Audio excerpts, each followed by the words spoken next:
अब बांग्लादेश के धुरंधरों ने पाकिस्तान को बुरी हार हराने के बाद में भारत को भी हराने के लिए कमर कस चुके हैं और भारत में आकर खेलने के लिए तैयारी कर चुके हैं। जी हाँ, मैं आपको बता दूं कि पाकिस्तान को पाकिस्तान के घर में जाकर पाकिस्तान को 2-0 से सुबह साफ करने के बाद में बांग्लादेशी प्लेयरों ने टीम इंडिया के लिए भी तैयारियां करनी शुरू कर दी है। तो बांग्लादेश के 3 धुरंधर कौन कौन से हैं जो इंडिया में काल बनकर टीम इंडिया के लिए खेलने आएंगे और भारत को हराने की पूरी तैयारी करके आएंगे। इस वीडियो में मैं उन्हीं 3 प्लेयरों के बारे में बात करूंगा। पहले जो बांग्लादेश टीम इंडिया में आकर टीम इंडिया के लिए तैयारी करना चाहती है उसको बाद में देखेंगे। पहले जो पाकिस्तान में जाकर पाकिस्तान को रौंदा है पहले उस पर एक नजर डाल लेते हैं, उस पर थोड़ी बात कर लेते हैं। फिर जो इंडिया में आकर बांग्लादेश भारत को हराने वाली है फिर उसके बारे में मैं बात करूंगा। पाकिस्तान को क्लीन स्वीप करने के बाद में बांग्लादेश के कैप्टन संतो ने यह कह भी दिया है कि हम यही रवैया और यही अग्रसर हम टीम इंडिया के खिलाफ रखने वाले हैं और यही तैयारी हमारी टीम इंडिया के खिलाफ रहेगी।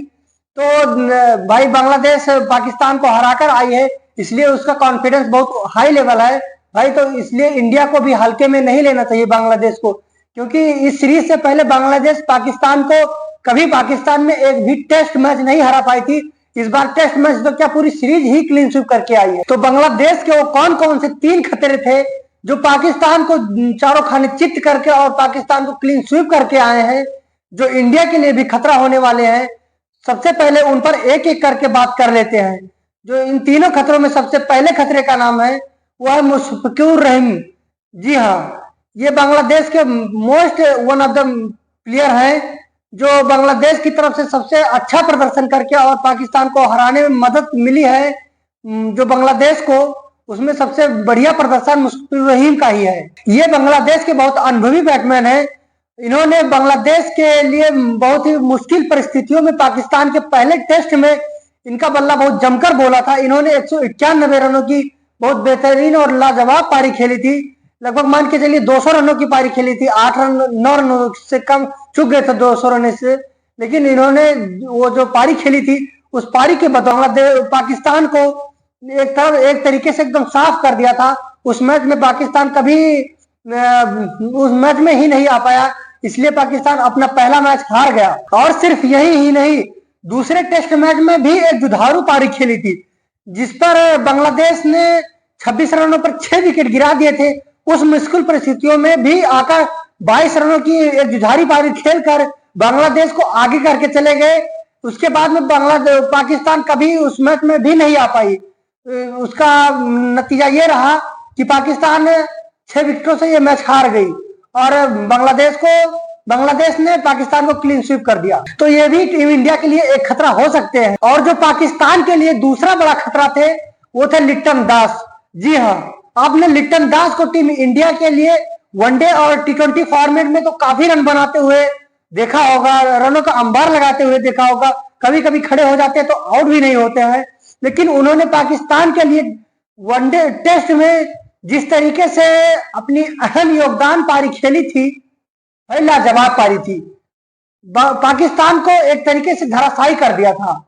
उनकी पहले टेस्ट में जो 56 रनों की पारी थी उस पारी के बदौलत बांग्लादेश वहां तक पहुंची थी जहां तक पाकिस्तान नहीं पहुंच सका। और दूसरे पारी की तो क्या ही बात करें, क्योंकि जिस तरीके से बांग्लादेश की दूसरी पारी में 26 पर 6 हो गए थे, उसके बाद में लिटन दास ने आकर बांग्लादेश की पारी को संभाला और 272 रनों का पीछा करने उतरी। बाकी बांग्लादेश की टीम 26 पर जब 6 हो गई, उस प्रेशर को खुद बांग्लादेश को 262 रनों तक ले गए। भाई उस पारी को तो सराहनीय पारी थी। वो पारी इतिहास के पन्नों में लिखी जा चुकी है और 138 रनों की इस महान पारी की वजह से अपनी टीम को इतने आगे ले गए कि पाकिस्तान इस मैच में दोबारा घूमकर नहीं आ पाया और दूसरा टेस्ट भी 6 विकेट से हार गया। तो इनसे भी बचकर रहना पड़ेगा। और वहीं जो बांग्लादेश के तीसरे बैट्समैन हैं और बॉलर भी ऑलराउंडर कह सकते हैं जिन्होंने पाकिस्तान को बंटाधार करने में सबसे अहम भूमिका निभाई है, वो है मेहदी हसन मिराज।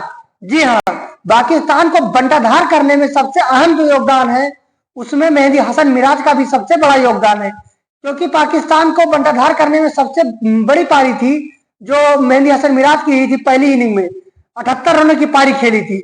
वही बॉलिंग भी कर लेते हैं, सबसे बढ़िया बॉलिंग की थी। पहले पारी में एक विकेट भी लिया था और 78 रन भी बनाए थे पहले टेस्ट में। उसके बाद में दूसरे टेस्ट में 77 रन बनाए और उसके बाद 4 विकेटें भी ली। तो भाई इतना अच्छा प्रदर्शन होता कर लेते हैं। और टीम इंडिया के लिए भाई इनका क्या कहना है। टीम इंडिया जब ये इंडिया के लिए खेलते हैं या इंडिया बांग्लादेश जाती है खेलने, तो इनका जो परफॉर्मेंस रहता है वो अलग लेवल पर रहता है। इतना अच्छा परफॉर्मेंस इनका रहता है, लगता है कि ये एक तरफ से खड़े हो जाते हैं, इनको टीम इंडिया कभी कभी आउट भी नहीं कर पाती। और जब बॉलिंग करने आते हैं तो अच्छे अच्छे बैट्समैन को आउट कर देते हैं। टीम इंडिया के अच्छे अच्छे बैट्समैन को हमने इनके सामने आउट होते देखा है। हमने विराट कोहली और रोहित शर्मा को भी आउट करते हुए देखा है इनको, क्योंकि भाई इनकी स्पिन सबको समझ में नहीं आती है। तो ये टीम इंडिया के लिए भी एक खतरा हो सकते हैं। टीम इंडिया को 19 सितंबर से बांग्लादेश से ही अपने ही घर में टेस्ट सीरीज खेलनी है। तो भाई पाकिस्तान भी कभी बांग्लादेश से नहीं हारा था, तो इंडिया भी कभी हालांकि 8 मैच खेली है, 8 सीरीज में से एक भी सीरीज बांग्लादेश से हारी नहीं है, एक सीरीज ड्रॉ हुई है। लेकिन यही हाल पाकिस्तान का भी था, तो यही हाल भाई इंडिया को सतर्क रहना पड़ेगा अगर जीतना है, हल्के में नहीं लेना है। तो आपकी क्या राय है इस पे हमारे कमेंट बॉक्स में जरूर बताइएगा। क्या टीम इंडिया को सतर्क रहना चाहिए बांग्लादेश से? अगर आपने हमारा वीडियो यहाँ तक देख लिया है तो हमारे वीडियो को लाइक कीजिए, और अगर आप हमारे चैनल पर नए हैं तो हमारे चैनल को सब्सक्राइब कीजिए, और अगर आप फेसबुक पर देख रहे हैं तो हमारे पेज को फॉलो जरूर करें।